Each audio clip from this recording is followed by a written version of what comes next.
Bonjour à tous et bienvenue sur le plateau de la Tribune Business. J'ai le plaisir d'accueillir aujourd'hui Claire Pascal, la directrice générale de Comundi, société experte en formation professionnelle continue. Vous existez depuis 35 ans. Il y a un sujet central aujourd'hui dont tout le monde parle, c'est évidemment le recrutement, ou plutôt les difficultés de recrutement. La formation professionnelle, c'est une réponse à ces difficultés ? Bonjour, ravi d'être avec vous sur ce plateau. Oui, effectivement, le sujet du recrutement, c'est un sujet qui est partagé dans tous les secteurs, les difficultés à attirer des talents. Le développement des compétences est clairement une des clés, une des solutions possibles pour répondre à cette problématique, à la fois sur le plan de la fidélisation des salariés, puisque on sait aujourd'hui qu'on a un turnover qui est très important. Et donc ils sont moins fidèles qu'avant. Ils sont moins fidèles qu'avant, mais il faut aussi donc leur proposer une proposition de valeur en termes de parcours professionnel. Et donc la formation professionnelle, le développement de compétences est une possibilité pour pouvoir fidéliser les salariés. Et puis pour les attirer aussi, donc purement le recrutement, de plus en plus, il faut dans le package, j'allais dire presque financier, pour attirer des talents, il faut aussi proposer des évolutions de carrière et des propositions de développement de compétences qui permettent aujourd'hui d'être attractifs et de nourrir la marque employeur. Alors il y a un outil dont on parle évidemment pas mal aujourd'hui, c'est le CPF, le compte personnel de formation. Vous inscrivez dans ce contexte, je dirais, dans votre activité. Peut-être d'ailleurs qu'on peut l'améliorer, cet outil, non? Alors le compte personnel de formation, effectivement, il a connu un succès important puisqu'on était un peu dans un mode open bar. Nous, chez Comundi, on travaille aussi sur le compte personnel de formation. Vous n'êtes pas sans savoir qu'aujourd'hui, il y a eu un certain nombre de coups d'arrêt par rapport à ce CPF, à la fois avec la mise en place de France Connect pour s'identifier, qui est une des réponses aux difficultés qu'il y a eu de maîtriser un petit peu les arnaques au CPF dont tout le monde a été plus ou moins victime.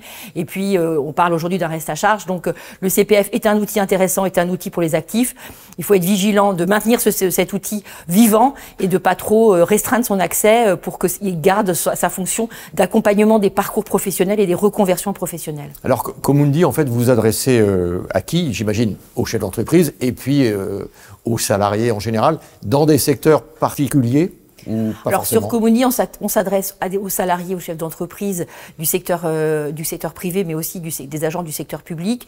Et nous avons 3 grands thèmes d'intervention qui sont ce qu'on appelle les compétences transversales, les fameuses soft skills, des compétences métiers qui vont de la gestion au marketing, à la communication, aux finances, et puis un domaine spécifiquement sur le secteur public, la gestion publique et l'action sociale.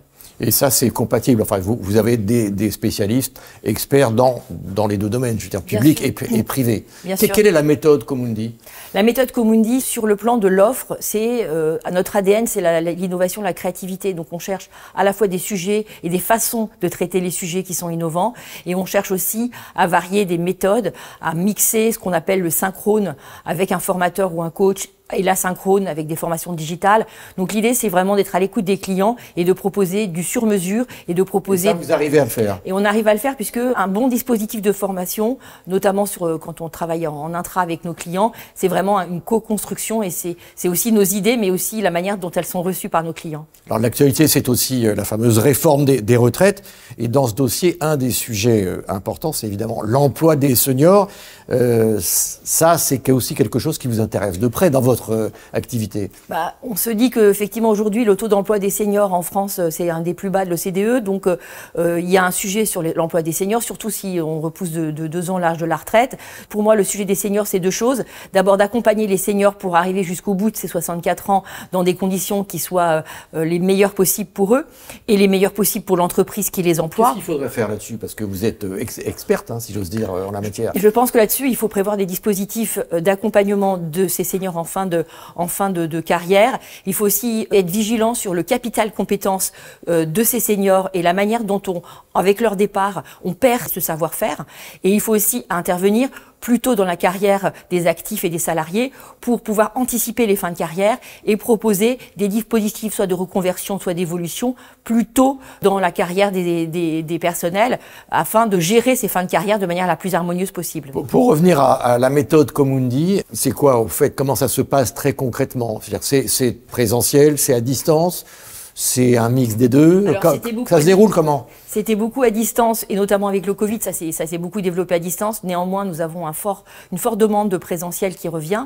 Donc on répond à la fois sur du mix, du présentiel et du distanciel. On a aussi du digital, puisqu'on a des capsules digitales qui visent à donner des corpus de connaissances et de savoir-faire. Et ces capsules digitales, elles ont un peu la signature de Comundi, à savoir un maillage entre savoir-faire et mise en situation des compétences au sein des pratiques professionnelles. Donc c'est tout cet équilibre-là.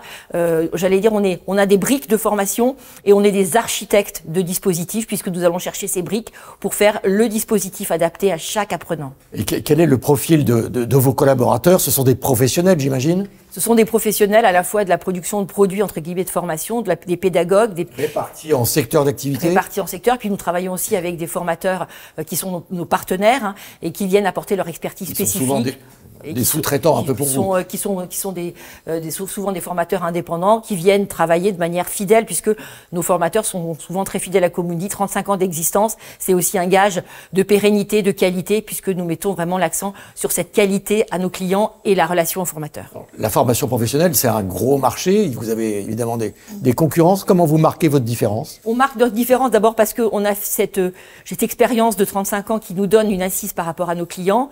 Et puis, on a cette exigence en permanence de nous renouveler, à la fois sur les contenus et sur la manière dont on s'adresse à nos clients. On travaille beaucoup sur du contenu et on crédibilise beaucoup nos interventions parce qu'on travaille sur notre capacité à prendre la parole et à se positionner sur des sujets, ce qui aujourd'hui est un élément différenciant sur le marché. Comment se profile l'année 2023 qui vient de démarrer ?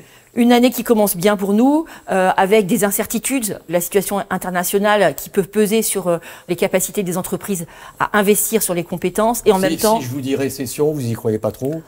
À date, on ne voit pas trop encore cette tendance. Néanmoins, il faut aussi qu'on soit prudent parce que les entreprises sont dans une logique de prudence et en même temps, eu égard à la situation du recrutement et de la fidélisation des collaborateurs, elles n'ont jamais eu autant besoin de fidéliser leurs collaborateurs. Donc elles peuvent investir sur leurs collaborateurs. Elles doivent investir sur leurs collaborateurs parce que perdre un collaborateur et avoir à en recruter un autre, c'est souvent beaucoup plus coûteux que d'investir sur la compétence de son propre collaborateur. Bon, à la fin de l'année 2023, ça serait quoi l'objectif réussi pour vous ? Ce serait d'assurer une croissance de l'entreprise, ce serait d'assurer une offre renouvelée et des clients satisfaits et aussi d'avoir permis à chacun de nos collaborateurs de chez Comundi d'exprimer son talent et sa créativité au service de nos clients et de nos apprenants. Merci beaucoup Claire Pascal. Je rappelle que vous êtes la directrice générale de Comundi, société experte de la formation professionnelle en continu. Merci beaucoup et très bonne journée. Merci à vous.